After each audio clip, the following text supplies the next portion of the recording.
औज़ुबिल्लाहिमिनश्शैतानिर्रजीम बिस्मिल्लाहिर्रहमानिर्रहीम। शुरू अल्लाह तबारक व ताला के नाम से जो बड़ा मेहरबान और निहायत रहम करने वाला है।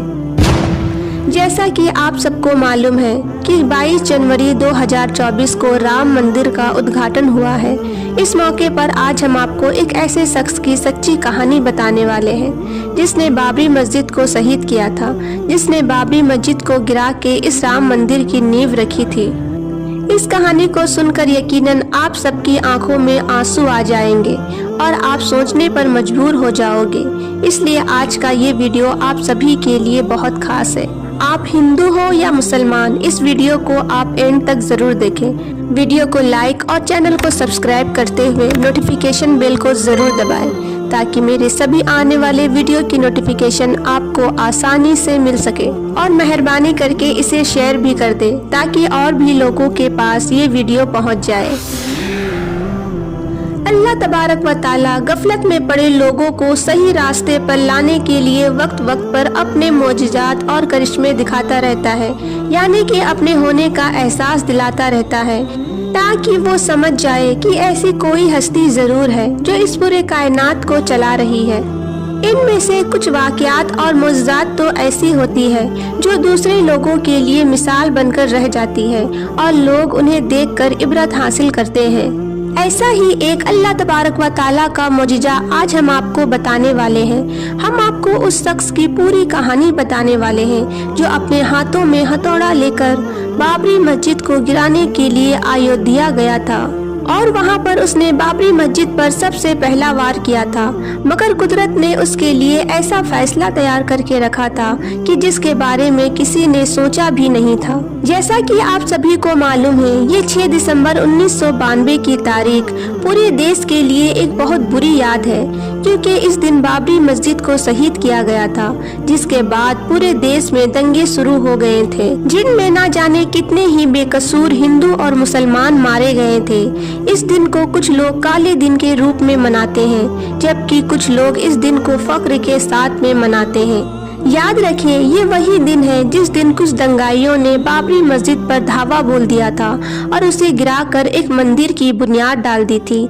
मगर किसी को क्या पता था कि जिन्होंने बाबरी मस्जिद को शहीद किया है उसके साथ में आगे चलकर क्या होने वाला है। हम आपको बता दें कि जिस जगह पर आज राम मंदिर का उद्घाटन हुआ है उस जगह पर 500 सालों से बाबरी मस्जिद खड़ी थी, मगर फिर कुछ लोगों ने इसे गिराकर विवाद खड़ा कर दिया और फिर काफी सालों तक कोर्ट में इसका केस चलता रहा और आखिरकार 2019 में इसका फैसला आ गया था, जिसके मुताबिक बाबरी मस्जिद की जगह मंदिर के लिए दे दी गई और मुसलमानों को अयोध्या में ही 5 एकड़ की जमीन कहीं और दे दी गई। कोर्ट के फैसले को मानते हुए मुसलमानों ने वो जमीन कबूल कर ली, मगर वो अभी तक ऐसे ही खाली पड़ी हुई है।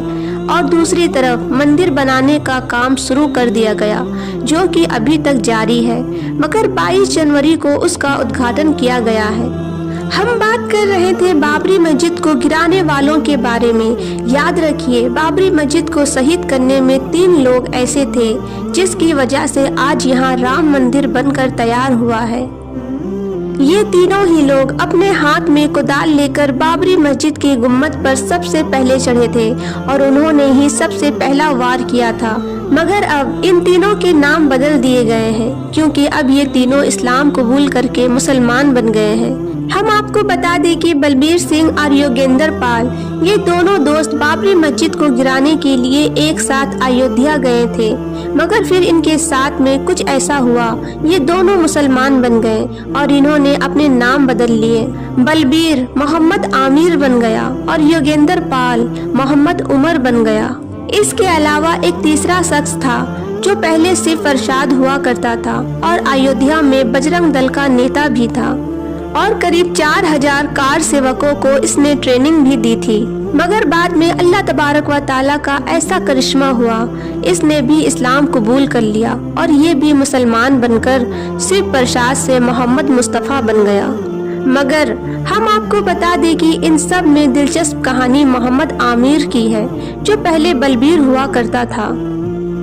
बलबीर सिंह उर्फ मोहम्मद आमिर से जब इस पूरी कहानी के बारे में पूछा गया तो फिर उसने जो कुछ बताया सुनकर हर किसी की आंखों में आंसू आ गए। मोहम्मद आमिर ने बताया कि मैं हरियाणा के पानीपत शहर के पास के एक गांव का रहने वाला हूं। राजपूत परिवार में मेरा जन्म हुआ है। मेरे पिताजी का नाम दौलत राम था, जो कि स्कूल के एक टीचर थे। फिर मोहम्मद आमिर से सवाल किया गया कि आपका RSS के साथ में संपर्क कैसे हुआ, तो उसने उस वक्त बताया, मैं उस वक्त 10 साल का था जब मेरे सारे घर वाले गाँव को छोड़कर पानीपत शहर में आकर रहने लगे थे। गांव वालों के लिए शहर का एक अलग ही तरह का माहौल होता है, एकदम से दुश्मनी वाला। उनके बच्चे हमारे साथ में खेला नहीं करते थे और यहाँ तक कि हमारे साथ में मारपीट भी हर रोज होती थी। इसके बाद एक दिन मेरा RSS की शाखा में जाना हुआ। वहाँ पर मुझे आप कहकर बुलाया गया। इतनी इज्जत और इतना मान सम्मान इससे पहले इस पूरे शहर में मुझे कहीं पर भी नहीं मिला था। बस फिर वहीं से मुझे RSS से लगाव हो गया और मैं RSS के लिए काम करने लगा था और साथ ही अपने भाइयों के साथ मिलकर अपने घर का कारोबार भी संभालने लगा था। फिर सवाल करने वालों ने पूछा कि मुसलमानों से आपकी नफरत कैसे बढ़ी, तो इसके जवाब में बलबीर सिंह उर्फ मोहम्मद आमिर ने बताया कि उनका ब्रेन वॉश करना कोई मुश्किल काम नहीं था, क्योंकि हमारे आसपास का माहौल कुछ ऐसा था कि हमारे यहाँ हर बुरा काम को मुसलमानों के साथ में जोड़ दिया जाता था। और यही नहीं, मेरे दिमाग में ये बातें बिठा दी गई थी कि हमारे इतिहास के साथ में छेड़छाड़ की गई है। बाबर, औरंगजेब जैसे लोग हमारे देश भारत में आए और हमारे मंदिरों को तोड़कर उनकी जगह पर मस्जिद बना दी गई। बस ऐसी बातें मेरे दिमाग में भर दी गई थी। बस इसी वजह से फिर हम लोगों ने एक दिन अयोध्या के लिए कूच कर दिया। जाते वक्त हमारे दोस्तों ने कहा कि कुछ किए बगैर वापस मत आना। फिर बलबीर सिंह ने बताया कि इसके बाद 5 दिसंबर के दिन भी अपने एक दोस्त योगेंद्र पाल सिंह के साथ में अयोध्या पहुंच गया और अगले ही दिन हम किसी खूंखार जानवर की तरह हो गए थे। 6 दिसंबर के दिन हम अपनी कोदाल लेकर बाबरी मस्जिद के गुम्बद पर चढ़ गए थे और सबसे पहला वार मैंने ही किया था। इसके बाद हम लोगों ने बाबरी मस्जिद को पूरी तरह से शहीद कर दिया। बाबरी मस्जिद के गिराने के बाद तो उस वक्त हमारा खूब जोरदार स्वागत किया गया। लोगों ने हमें अपने कंधों पर बिठा लिया था। हर तरफ से हमें सलामी मिल रही थी। बलबीर जब इसके बाद बाबरी मस्जिद की ईंट लेकर अपने घर पहुंचा तो मेरे घर का माहौल कुछ और ही था। मुझे देखते ही मेरा बाप कहने लगा कि दफा हो जाओ यहाँ से। फिर मेरी माँ कहने लगी, तुझे शर्म नहीं आई ऐसा करते हुए? तुझे पता है कि आज तेरी वजह से देश में किस तरह दंगे फसाद हो रहे हैं, कितने बेकसूर हिंदू और मुसलमान मर रहे हैं। अगर कोई तेरे भगवान के मंदिर को गिरा दे तो तुझे कैसा लगेगा? इसके बाद मेरे बाप ने मेरी माँ से कहा, अब या तो इस घर में बलबीर रहेगा या फिर मैं रहूंगा। ये सुनकर फिर मैंने अपना घर छोड़ने का फैसला कर लिया था। इसके बाद मैंने अपनी बीबी से कहा कि तुम मेरे साथ चलो, तो उसने मेरे साथ चलने से मना कर दिया। इसके बाद मैं अपने घर से निकलकर कहीं दूर चला गया। उस वक्त पूरे देश में दंगे फसाद चल रहे थे। हर तरफ दंगे की आग भड़क चुकी थी। ये देखकर मैं कभी खेतों में तो कभी झाड़ियों में इधर उधर छिपता रहा। फिर कुछ दिनों के बाद मुझे पता चला कि मेरे घर में मेरे बाप की मौत हो गई है। ये सुनकर मैं फौरन ही अपने घर को पहुंच गया, लेकिन घर जाते ही मुझे उस वक्त बहुत बड़ा झटका लगा कि जब मेरे घर वालों ने मेरे बाप की मौत का जिम्मेदार मुझे ठहरा दिया। और यही नहीं, मेरी माँ ने मुझे अपने बाप के पास भी नहीं जाने दिया, उनकी आखिरी सूरत भी नहीं देखने दी। मेरी माँ कहने लगी कि तेरा बाप ये वसीयत करके गया है कि जब मैं मर जाऊं तो बलबीर को मेरे करीब भी मत आने देना। आज तेरा बाप मरा है तो सिर्फ और सिर्फ तेरी वजह से मरा है। ये सुनकर मैं रोता हुआ घर से वापस निकल गया।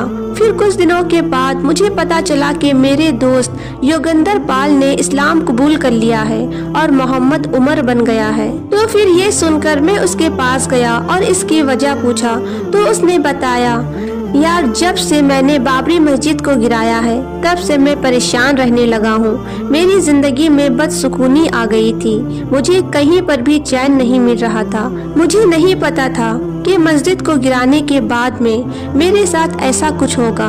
अगर मुझे पता होता तो ये काम मैं कभी नहीं करता।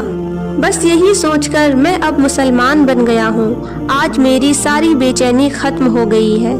ये सुनने के बाद मैं भी पानीपत के एक मदरसे में गया, जहाँ पर मेरी मुलाकात एक मौलाना से हुई जिसका नाम करीम सिद्दीकी था। उन्होंने मुझे इस्लाम कबूल करवाया। इसके बाद मैंने उनसे वादा किया कि मैंने एक बाबरी मस्जिद को गिराया है, मगर अब मैं इसके बदले में पूरी 100 मस्जिद बनवाऊंगा। इसके बाद मैंने अपना नाम बलबीर सिंह से बदलकर मोहम्मद आमिर रख लिया। फिर कुछ दिनों के बाद मेरी बीबी भी उस मदरसे में आई। उसने भी कलीमा पढ़ा और वो भी मुसलमान बन गई। इसके बाद मोहम्मद आमिर की जिंदगी में खूब उतार चढ़ाव आते रहे और इधर मोहम्मद आमिर लगातार एक के बाद एक मस्जिद बनाते रहे और तकरीबन 92 मस्जिद बनवा चुके थे कि तभी एक दिन अचानक दिल का दौरा पड़ा और हैदराबाद में उनकी मौत हो गई। इस कहानी से हमें ये सबक मिलती है, पहला तो ये कि हर हिंदू बुरा नहीं होता है। जैसा कि बाबरी मस्जिद को गिराने के बाद बलबीर को उसके घर वालों ने शाबाशी नहीं दी, उसकी पीठ नहीं थपथपाई, बल्कि उसको अपने घर से निकाल दिया। और दूसरी, आप अल्लाह तबारक व ताला की कुदरत देखिए, किस तरह बलबीर ने, योगेंद्र ने और शिव प्रसाद ने बाबरी मस्जिद को गिराया था। उन्होंने फिर किस तरह से इस्लाम कबूल कर लिया था, और यही नहीं बल्कि एक मस्जिद के बदले में ना जाने कितने मस्जिदें बनवा दी। तो इन बातों से इस्लाम की सच्चाई और हक़ानियत का पता चलता है। अल्लाह तबारक व ताला से दुआ है कि अल्लाह पाक हम सबको इस्लाम की समझ अता फरमाए।